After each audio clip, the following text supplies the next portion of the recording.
কোথায় ছিল এতক্ষণ? কোথায় থাকবো? অফিসে ছিলাম। অফিসে ছিলাম? হ্যাঁ। সত্য করে বলো কোথায় ছিলাম? কি আশ্চর্য, অফিসে ছিলাম বললাম তো। তোমার মা আসছিল নাকি আজকে? কেন, আমার মা আসলে কি সমস্যা? তোমার মা আসলে তোমাকে ব্রেন ওয়াশ করে আর তুমি আমার সাথে ঝগড়া করো। আমার মা কোনো ব্রেন ওয়াশ দেয় নাই। আর কথায় কথায় আমার মার দোষ ধরো কেন? তোমার মা যে দিন রাত 24 ঘন্টা আমাকে খোটা দেয়, আমি কখনো তোমাকে কিছু বলি? কেন ফোন করছিলা বলো? দরকারে ফোন দিছিলাম। আমি একটা মিটিং এ ছিলাম।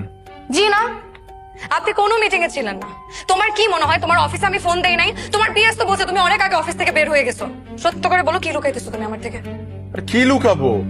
মিটিং কি শুধু অফিসেই হয় নাকি? অফিসের বাইরে মিটিং হয় আমি না? ভালো করেই জানি তুমি কি মিটিং এ ছিলা। কোন মেয়ের সাথে ছিলা বলো? কোন মেয়ের সাথে থাকবো?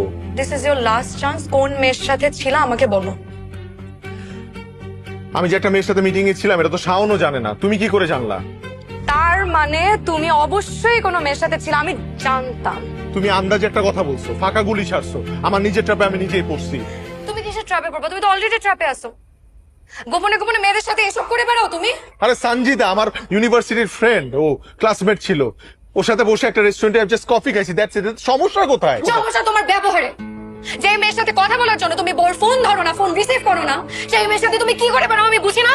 তোমার না মন মানসিকতা অনেক ছোট। আমার মন মানসিকতা ছোট? ডেফিনেটলি। তোমার মন মানসিকতা তো অনেক বড়, তাই না? দিন রাত 24 ঘন্টা তুমি আমাকে সন্দেহ করে বেড়াও, আর খুব বড় মন মানসিকতা পরিচয় দাও তুমি। আমি কোথায় তোমাকে সন্দেহ করলাম? তোমার কি মনে হয় আমি কি কিছু বুঝি না? তুমি সারা দিন আমাকে সন্দেহ করো। আমি সব বুঝি, আমি কখনো কোনোদিন তোমাকে কিছু বুঝতে দেইনি। আসলে কি জানো, তোমার মন পাপে ভরা।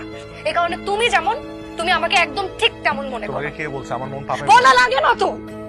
একটার পর একটা যেভাবে কনফিডেন্টলি মিথ্যা কথা বলো, তাতে তো বোঝাই যায় তুমি কেমন মানুষ।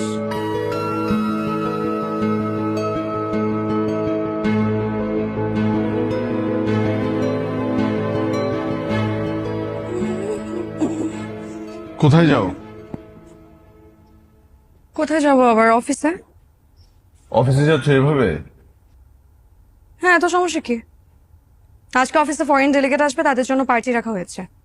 আর পার্টিতে তো সবাই সেজে গুজেই আসবে, তাই না? একটা শাড়ি পরে যাও। এটা কি ধরনের ড্রেস? এগুলো পুরো অফিসে কেন যাচ্ছ? এই ধরনের ড্রেস আমার একদম পছন্দ না। তোমার কি পছন্দ না অপছন্দ সেটা তো আমার দেখার বিষয় না। আর আমি তোমার মতো না কান্ট্রি বাম্পকিন না। ছোটবেলা থেকে যে সোসাইটিতে বড় হয়েছে, যে পোশাক পরে অভ্যস্ত, আমি সেটাই পরবো। নিচে আমার গাড়ি চলে আসছে, আমি গেলাম। আর শোনো, রাতে না বারবার ফোন দিয়ে বিরক্ত করবা না। আমার ফিরতে রাত হবে।